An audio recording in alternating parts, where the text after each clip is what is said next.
Selanjutnya,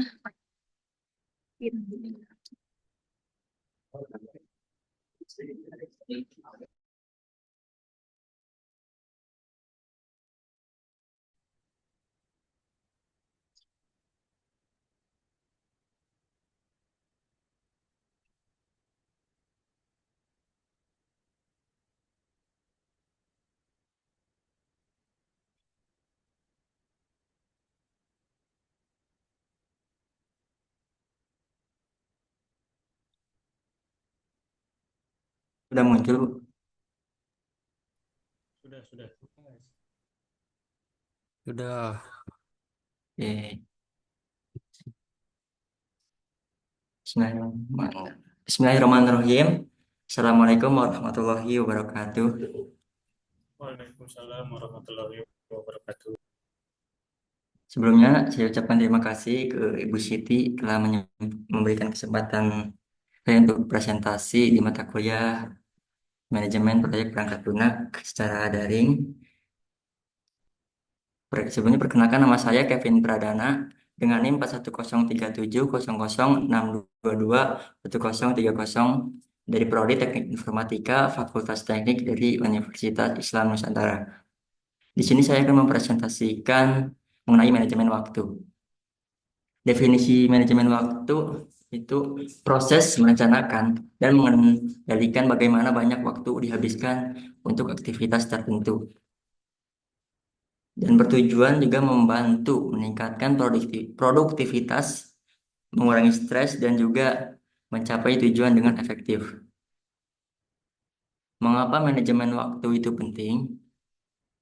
Yang pertama yaitu mengurangi stres, lebih mudah menangani tugas tanpa terburu-buru. Nah, kalau kita udah di manajemen waktu, kita biasanya waktu itu mengerjakan tugas itu dengan lebih efisien.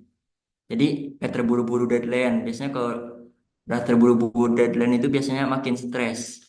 Jadi nggak konsen, justru malah menyebabkan tugas tersebut tidak maksimal.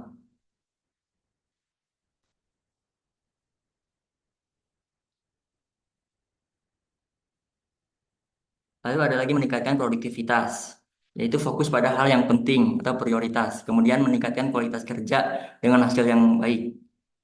Hasil yang baik akan menghasilkan menghasilkan hasil. Waktu yang dikelola dengan baik akan menghasilkan hasil yang lebih baik.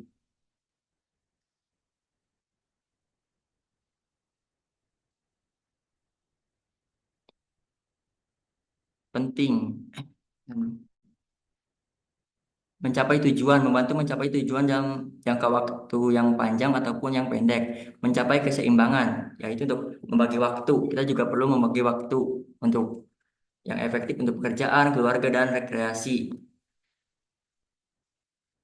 Nah, prinsip dasar manajemen waktu yaitu pertama teknik prioritas.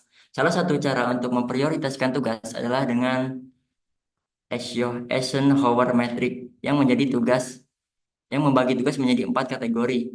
Kategori pertama itu penting dan mendesak. Jadi kalau penting dan mendesak itu harus dilakukan segera. Yang kedua yaitu penting tetapi tidak mendesak, yaitu kita seharusnya untuk menjadwalkan seperti contohnya tugas. Nah, tugas itu kan penting ya. Jadi walaupun penting, kita bisa menjadwalkannya. Misalkan dan biasanya tugas juga kan ada deadline. Nah, kita bisa jadwalkan saat-saat waktu kosong. Tidak penting tetapi mendesak. Nah, itu biasanya didelegasikan. Apa sih delegasi itu? Delegasi itu memberi kewenangan atau kepercayaan kepada orang lain untuk melakukan hal yang belum sempat bisa kita lakukan. Misalkan kita lagi di luar, kita bisa delegasikan ke orang yang kita percaya. Nah, yang keempat yaitu tidak penting atau tidak mendesak. Jadi hapus dari daftar. Misalkan kita udah buat to-do list nih, tapi tidak terlalu penting. Jadi hapus. Biasanya kita akan menghapusnya aja.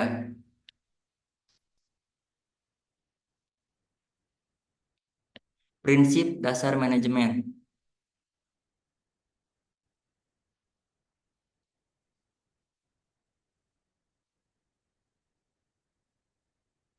Prinsip dasar manajemen waktu di yang pertama yaitu tetapkan tujuan. Ini biasa disingkat dengan SMART, yaitu spesifik, measurable atau terukur, achievable dapat dicapai, selanjutnya ada relevan, dan yang terakhir ada berjangka waktu. Kemudian prinsip dasar manajemen waktu selanjutnya ada,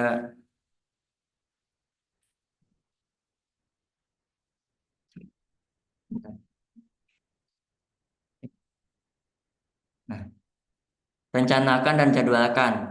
Untuk merencanakan sesuatu, misalkan untuk kita membuat alat, kita menggunakan alat seperti kalender dan to-do list. Jadi kita merencanakan misalkan ada mau ngerjain tugas, menggunakan to-do list di jam sekian atau hari sekian atau hari apa. Kemudian kalender untuk hari-hari penting ditakutin kita biasanya kan lupa. Kita membuat pengaturan atau alarm di kalender untuk merencanakan dan menjadwalkannya. Kemudian prinsip yang kemudian teknik manajemen waktu. Nah, di sini ada tiga teknik yaitu yang pertama Pomodoro teknik. Pomodoro teknik mungkin udah banyak denger ya. Seperti kemarin digunakan beberapa peserta dari Clash of Champion by Ruang Guru. Ada beberapa peserta yang menggunakan teknik ini. Singkatnya, teknik ini seperti bekerja atau belajar selama 25 menit yaitu secara fokus, kemudian diselingi habis itu istirahat secara 5 menit dalam waktu 5 menit. Kemudian diulang selama 4 kali. Nah, ini ada metode dasar, jadi masih bisa dimodifikasi seperti misalkan yang seperti yang dilakukan oleh Kak Safiera yaitu menjadi 1 jam, tapi istirahatnya jadi 15 menit. Nah, kemudian teknik kedua yaitu team blocking. Dia menentukan blok waktu tertentu untuk tugas spesifik. Nah, tugas spesifik ini kita jadwalkan di waktu tertentu dan untuk lebih fokus dari gangguan luar, misalkan seperti notifikasi-notifikasi tidak penting. Nah, kita menggunakan time blocking. Jadi menentukan waktu tertentu untuk mengerjakan tugas spesifik ini. Nah, delegasi itu tadi mendelegasikan tugas yang dilakukan oleh orang lain. Kemudian ada beberapa alat yang saya rekomendasikan untuk manajemen waktu. Sebenarnya ada banyak, ini adalah saya ambil yang umum saja dan banyak mendapatkan rating bagus di Play Store. Ada juga yang menggunakan website, tapi saya karena kebanyakan dari kita pasti bakal menggunakan handphone atau smartphone. Saya di sini merekomendasikan Google Calendar kan biasanya udah bawaan ya. Kemudian to-do list schedule planner. Ini ada di Play Store untuk manajemen tugas. Di sini kita bisa membuat list tugas-tugas yang akan kita kerjakan dan setelah dikerjakan bisa kita klik seperti checklist seperti itu kurang lebih dan banyak fitur lainnya. Nah, ini mendapatkan rating 4,9 di Play Store. 49 dari 5. Nah, kemudian ada Milky Pomodoro Study Timer. Ini pengatur waktu seperti tadi ya, teknik Pomodoro. Jadi tinggal diklik aja dan ada banyak fitur lainnya juga. Dan ini juga sama ada apa ya? Mendapatkan rating yang cukup bagus itu 4,9 dari 5 di Play Store. Kemudian untuk menghindari gangguan saat mengerjakan tugas kita tentu bakalan membutuhkan fokus yang tinggi ya. Jadi untuk menghindari gangguan kita ada beberapa hal yang harus kita lakukan seperti menjauhkan HP, mematikan notifikasi yang tidak penting, buat lingkungan kerja atau lingkungan belajar yang nyaman dan tenang.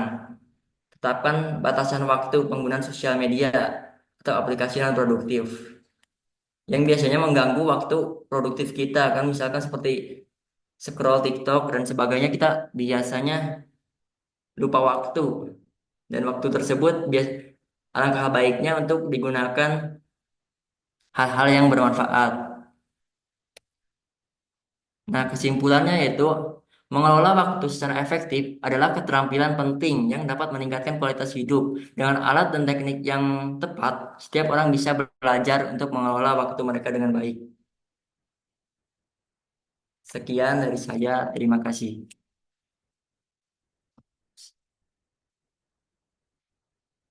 Selanjutnya Saya serahkan ke Sani.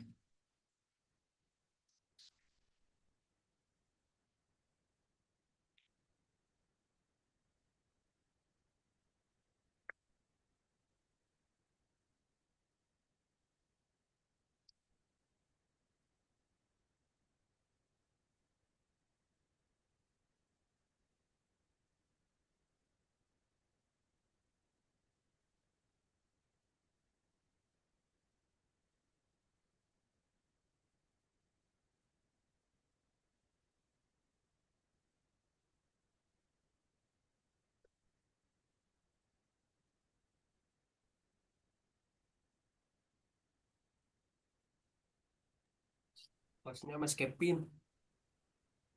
Ini gimana ganti adminnya? Coba request itu sunset screen.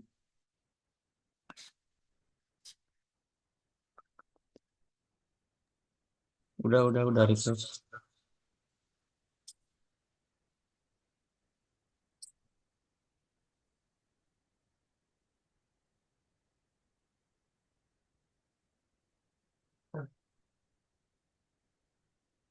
Harus diganti host dulu kayaknya.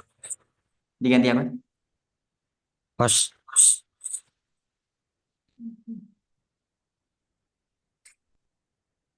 Mana nih siapa host? Silahkan hostnya pindahkan Kevin ke Di mana ya Bu ya? ya ke siapa ya? Di Nah, partisipan itu. ke Tani silahkan pindahkan ya hostnya.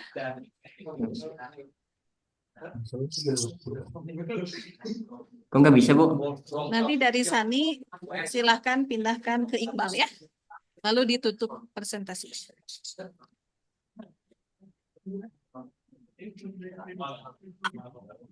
Udah belum Sian? Belum ya? Belum. Oke, oke bentar. Oh, ini ketemu. Sudah? Itu belum pindah. Udah Bu. Dah, ku ibu lah reklam hela. Sani mana Nah, Sani? udah Bu. Kita udah sok. Sip. Silahkan. Sani.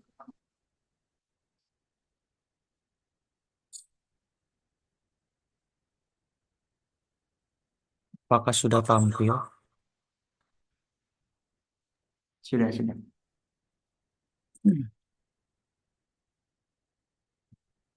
Bismillahirrahmanirrahim. Assalamualaikum warahmatullahi wabarakatuh.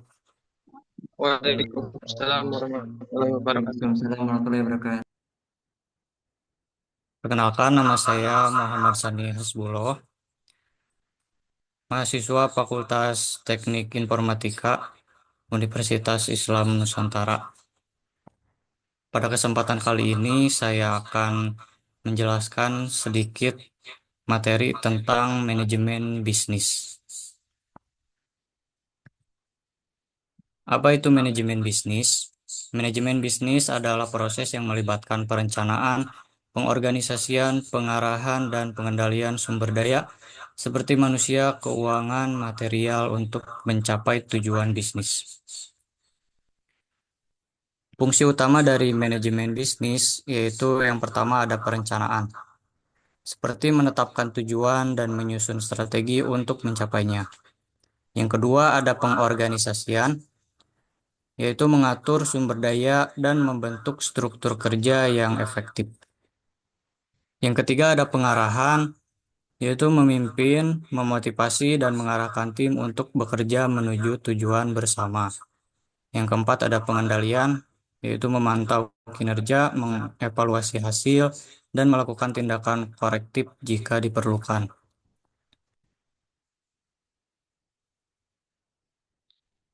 Kemudian ada tingkatan manajemen. Tingkatan manajemen dibagi menjadi 3 tingkat, yaitu yang pertama ada top level. Top level yaitu pimpinan tertinggi seperti CEO atau direktur utama yang membuat keputusan strategis jangka panjang. Tingkatan kedua ada middle level, yaitu manajer menengah seperti manajer divisi yang bertanggung jawab untuk menetapkan strategi dan kebijakan dari manajemen puncak. Yang ketiga ada lower level, yaitu supervisor atau kepala tim yang mengawasi operasional harian dan langsung memimpin karyawan. Selanjutnya ada prinsip dan strategi utama. Prinsip dari manajemen bisnis yaitu yang pertama ada efisiensi, seperti menggunakan sumber daya secara optimal untuk hasil maksimal. Yang kedua ada fleksibilitas, yaitu mampu beradaptasi dengan perubahan pasar dan kebutuhan bisnis. Yang ketiga ada inovasi, mengembangkan ide-ide baru untuk meningkatkan kinerja bisnis. Yang keempat ada kolaborasi, yaitu bekerja sama antar tim dan departemen untuk mencapai tujuan. Kemudian ada strategi dari manajemen bisnis, yaitu ada analisis SWOT, seperti mengidentifikasi kekuatan, kelemahan, peluang, dan ancaman bisnis. Kemudian ada pemasaran efektif, yaitu menciptakan strategi pemasaran yang tepat sasaran. Setelah itu ada manajemen keuangan dan SDM, mengelola anggaran dan mengembangkan karyawan agar lebih produktif. Di dalam manajemen bisnis tentu ada tantangan, dan tantangannya itu ada 4 tantangan, yaitu yang pertama tantangan perubahan teknologi dan pasar. Bisnis harus beradaptasi dengan inovasi teknologi dan perubahan preferensi konsumen. Tantangan yang kedua ada kompetisi global. Persaingan semakin ketat dengan adanya pemain dari berbagai negara. Tantangan yang ketiga ada kepuasan pelanggan. Menjaga loyalitas pelanggan dengan memberikan layanan dan produk berkualitas.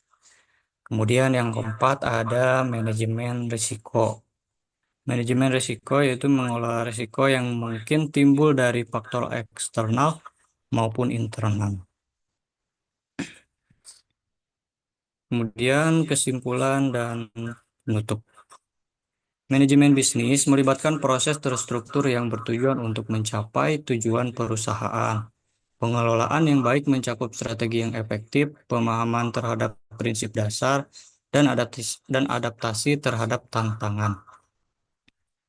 Bisnis yang sukses memerlukan perencanaan yang baik, kepemimpinan yang efektif, dan kemampuan beradaptasi. Mungkin itu saja materi yang dapat saya sampaikan. Terima kasih atas perhatiannya. Mohon maaf bila ada kekurangan. Wassalamualaikum warahmatullahi wabarakatuh. Lanjutnya akan dilanjutkan oleh Iqbal.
Apa sudah muncul?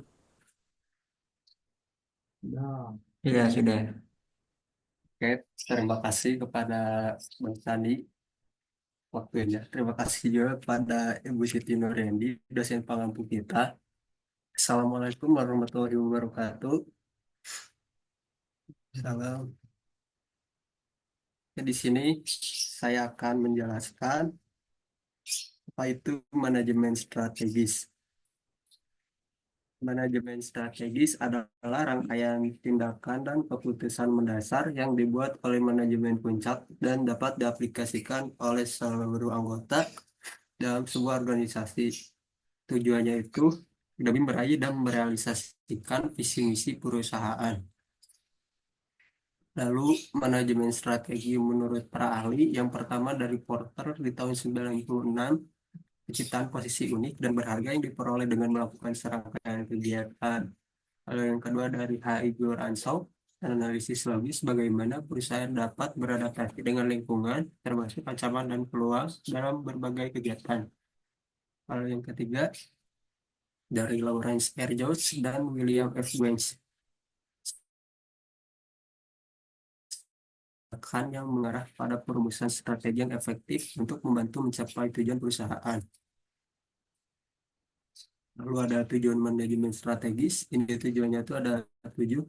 Pertama itu ada memberi arahan jangka panjang dari tujuan yang bakal dicapai perusahaan. Yang kedua, membantu perusahaan untuk beradaptasi. Yang ketiga, menjadikan kinerja perusahaan agar lebih efektif dan efisien. Lalu yang keempat, mengaplikasikan serta mengevaluasi strategi dan keputusan yang telah disepakati dengan lebih efisien dan efektif. Kelima itu menyusun strategi baru guna menyesuaikan perkembangan pada lingkungan eksternal. Tujuh itu membantu proses peninjauan ulang, kelebihan dan kekurangan, mencermati kesempatan dan ancaman dari bisnis perusahaan. Ketujuh, membantu proses inovasi pada barang atau jasa agar selalu digemari oleh konsumen. Lanjut, ada fungsi. Manajemen strategis menentukan arah perusahaan melalui visi misi dan target, menganalisis lingkungan dengan SWOT, mengalokasikan sumber daya, mengembangkan serta menerapkan strategi, dan mengevaluasi kinerja untuk penyesuaian. Lalu ada manfaat manajemen strategis. Manfaatnya itu meningkatkan efisiensi operasional, mempercepat adaptasi terhadap perubahan, dan mendukung pengambilan keputusan yang lebih baik. Selain itu, strategi yang efektif memperjelas arah perusahaan, meningkatkan daya saing, mengelola risiko dengan baik, serta mendorong inovasi dan pertumbuhan. Lalu, skill yang harus ada dalam manajemen strategis. Pertama ada kepemimpinan, lalu pemikiran analitis, lalu kreativitas dan inovasi, keempat manajemen waktu dan inovasi, lima negosiasi dan diplomasi, dan keenam pemahaman bisnis. Lalu kesimpulan, manajemen strategis adalah proses yang penting bagi perusahaan untuk mencapai tujuan jangka panjang. Dengan merencanakan dan mengelola sumber daya secara efisien, menyesuaikan, identifikasi risiko dan peluang, perusahaan dapat meningkatkan daya saing, memperkuat pengambilan keputusan, dan mendorong inovasi serta pertumbuhan yang berkelanjutan. Kalau ini ada referensinya ada 3. Lalu presentasi saya, kita harus berpisah di sini. Semoga kita bertemu kembali di lain hari dan di lain kesempatan yang lebih baik. Meski terkadang tidak semua pertemuan punya akhir yang bahagia. Wabillahi taufik wal hidayah. Wassalamualaikum warahmatullahi wabarakatuh. Waalaikumsalam. Waalaikumsalam warahmatullahi wabarakatuh.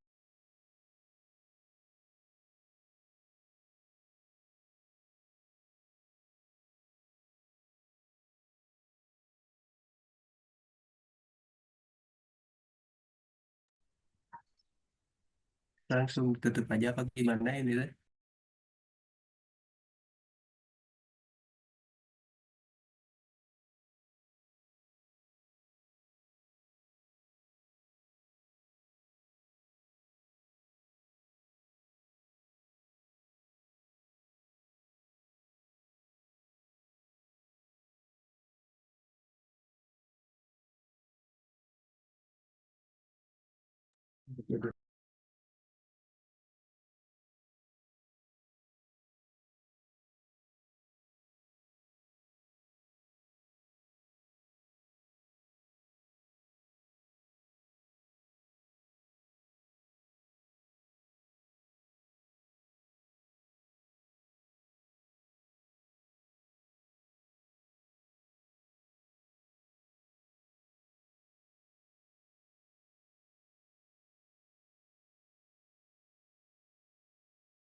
Nah, ini sudah selesai?